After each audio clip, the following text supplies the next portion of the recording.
Jacksonville Jaguars fans, welcome into Duval Daily, presented by GenJag.com. I'm Jordan DeLugo. Thanks so much for being here Wednesday, December 10th. Jaguars. It's been a few days since they obliterated the Colts in Jacksonville, and I guess you could say a downpour. I mean, it was raining pretty good the whole game, most of the game. Jags got it done in a big way against division rivals, 9-4, third place in the AFC, first place in the AFC South. Business is not done. They still have 4 games left. A game upcoming against the Jets, which we'll start previewing a lot tomorrow. We'll hear from Liam Cohen later today. We'll talk about that later.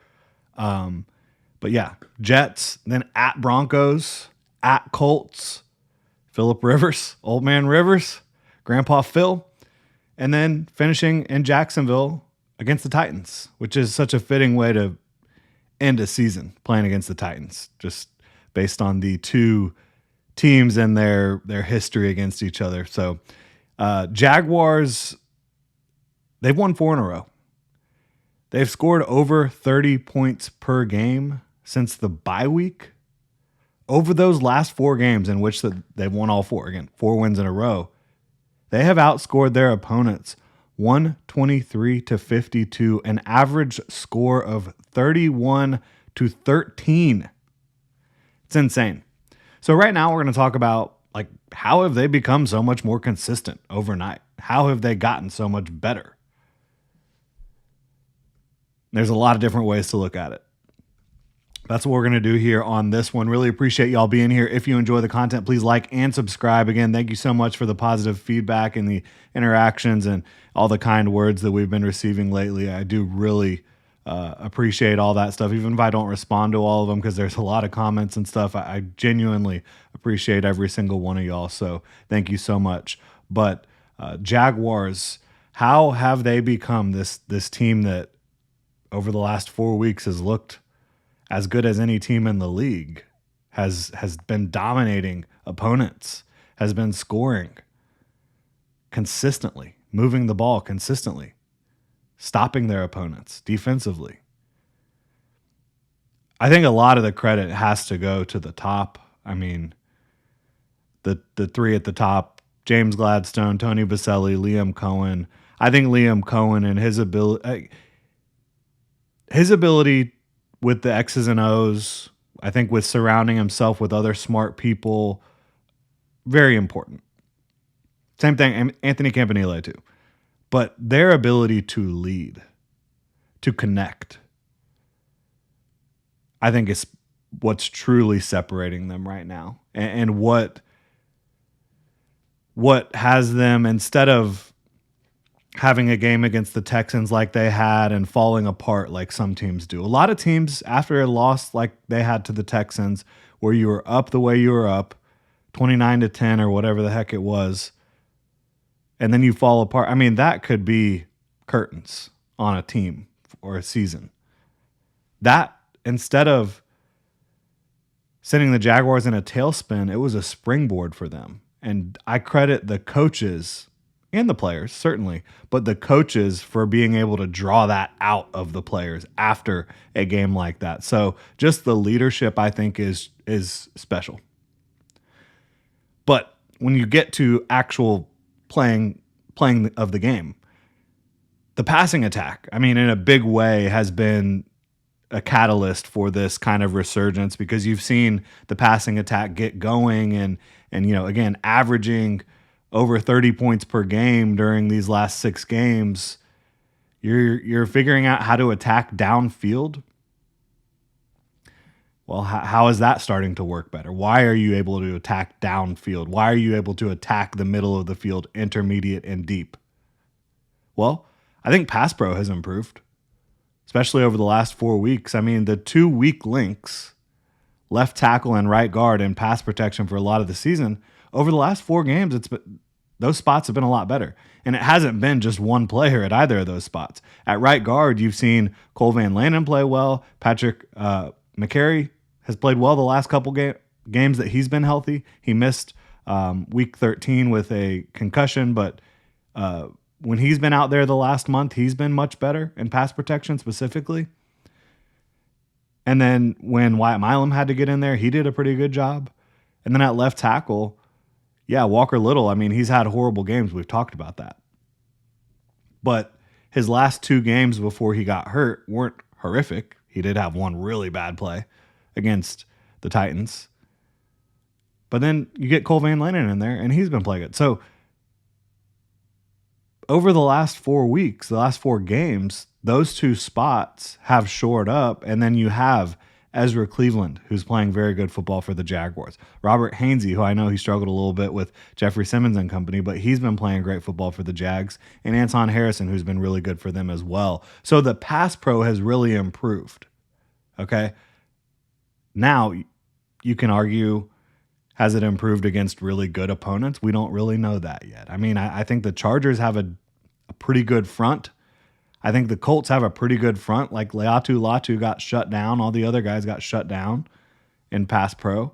So, yeah, they haven't done it against Danielle Hunter and company, which they might have to do in the playoffs. We'll see.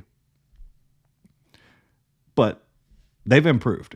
I think Cole Van Lannon, if you keep him out there, you're in a much better spot. And I think Patrick McCarry's played better. So, Trevor Lawrence, he is confident he can deliver the ball to guys down the field and that they will make the play.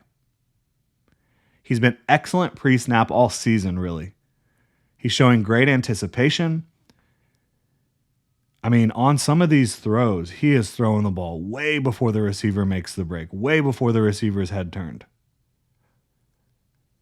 He is, I think, since the Cardinals game, he and the offensive line have done a much better job at just identifying where rushers are coming from. He's making big-time throws. I mean, I think since the bye, last 6 games, he's like second or third in the NFL in big-time throws. He's thrown a ton of touchdowns in that span. I mean, he's now on pace for over 30 total touchdowns this year. He has 23 touchdowns and 11 interceptions. He's on pace for over 30 touchdowns, which would be the most of his career. But you look at again, pass pro improving, Trevor Lawrence getting more confidence and playing better. Why has he got more confidence and playing better? Jacoby Myers, the return of Brenton Strange, Brian Thomas Jr. getting back on the field, Tim Patrick becoming more of a weapon and making more plays, Parker Washington, hopefully you can get him back soon. But you've just got guys making plays. You've got Jacoby Myers and Brenton Strange have been 2 of the most efficient receivers in football when they've been on the field for the Jaguars this year. So when you have a quarterback feeling good about the plan, a coach, an offensive coach who feels good about attacking downfield, and then guys who can make those plays, yeah, I mean, that's a recipe for success, without question.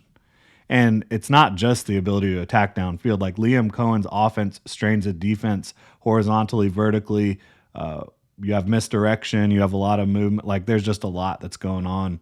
And then Trevor understanding all that and being able to process it. ETN hasn't been like perfect. I think the run blocking has left a little bit to be desired, quite frankly, in some spots. But Travis Etienne's been excellent for the Jaguars. Truly excellent. He's so explosive. His vision is so improved this year. And I think part of that is just coaching. I think part of that is focus. I think part of that is, and when I say coaching, I mean actually teaching the fundamentals of these rush plans, but then also like the connection, the drawing the most out of your players. Like the Jaguars coaching staff is doing that and instilling confidence in a way that they just weren't doing last year. He's averaging 4.6 yards a carry, 917 yards on the ground. He's already passed 1,000 total yards on the season. He's been excellent for the Jags, and he's probably going to get paid. But he continues to do a lot for the Jags in their rushing attack. Obviously, you have some young guys that I think that their effort on both sides of the ball has really raised kind of the floor of things and the ceiling in some ways, with like LeQuint Allen, the way he brings the effort really on offense and special teams. Danny Strigo has been so good. A massive W as a undrafted free agent. He's a playmaker. He's a grinder. He will give you everything. He's got every single play, and he makes plays in all sorts of different ways. Pass rushing, effort, run defense. There's a lot of young guys like that are really doing a lot. I mentioned this, earlier with Campanile and his X's and O's, but he's gotten really redialed in. And there's still moments where you got the off coverage and you're giving up something and it's frustrating. But overall, the post-snap coverage rotations, the hunting for matchups up front, the showing blitz on most downs, even when it's not coming. Opposing quarterbacks and offensive lines just don't know where the rush is coming from on a given play. That's been really good. I think the linebacker play, their understanding and the teaching by Tim Lukabu of this defense to these linebackers, Foye, Devin, Gardeck, Ventrell, when he's out there, they're hunting. I mean, they're looking for blood out there, and that's been really cool to see because you knew that there was talent in that room. If there was one thing Trent Baalke ensured, it was that he was going to have a talented linebacker group, and he did. But that coaching staff didn't always get the most out of them previously. Some younger guys that have just really stepped up and been excellent, and I don't mean the rookies, but like Buster Brown, final year of his rookie deal, Antonio Johnson in his third year. These are guys in the secondary that have been playing incredible football lately. Antonio Johnson has been truly excellent. Outside of a few moments here and there, he's been a positive impact. And Buster Brown, same thing. I think getting Eric Murray back is big. Starting safety. Dewey will be back at some point too. Greg Newsome is making plays a little bit more lately. I think he had a little bit of a wake-up call with not being on the field as much. Got to give a ton of credit to Cam Little. 11 of 11 since week 9. 11 of 11 since week 9. Has not missed a field goal. So he was going through such a tough stretch. This team, and again, this is a credit to the coaching staff, this team stuck with him. They provided him confidence publicly, privately. They did everything that they should be doing to support a player who is as talented as Cam Little. And I know it's difficult to feel that way because kicker is a fickle position and fans see kickers not doing well. And you're just like, oh gosh, it's over. But hey, they stuck with the kid and he has been money for them in a lot of big moments and helping them put up points on the board. I think that toughness is unquestioned from this football team, top to bottom. Belief in the process and the coaching staff and the players in the building, all-time high. I think energy is extremely high. Focus. And all those things are instilled from the top down, as I mentioned at the beginning of the show. I think right now this is really a team Jags fans should be proud of. And I know that the Jets aren't like this premier matchup right now, but fans should be packing out the bank on Sunday. That should be a good environment. I mean, the Jags deserve all the support in the world right now. I hope Jags fans are able to give it to them on Sunday. Really appreciate y'all being here. If you enjoy the content, please like and subscribe.